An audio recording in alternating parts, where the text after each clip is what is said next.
On y va alors. Pourquoi tu es là aujourd'hui représentant de l'UNEF à Dauphine? Alors aujourd'hui, le Front National devait tenir une conférence et nous pensons que ce n'est pas le lieu dans lequel il doit diffuser son idéologie ou présenter son programme économique. Et cela pour deux raisons.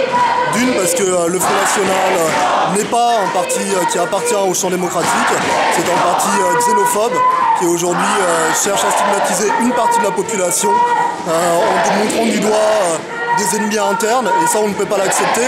Pour exemple, on a le président d'honneur du Front National, qui est aujourd'hui Jean-Marie Le Pen, qui a été condamné plusieurs fois pour ce type d'agissement. Juste pour quelques exemples, en 86, il a été condamné pour avoir fait l'apologie des inégalités entre les races.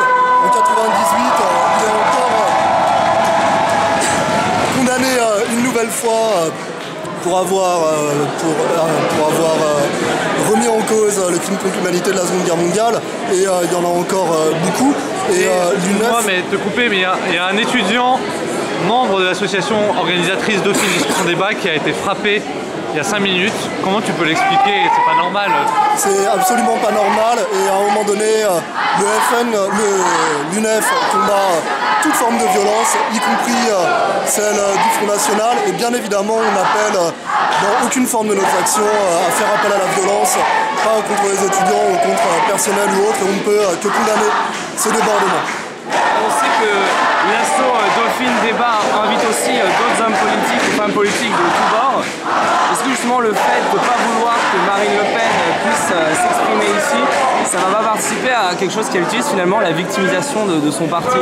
Moi, je pense que effectivement, il y a une vraie question qui se pose sur la victimisation de Marine Le Pen, et sur le fait que ça puisse faire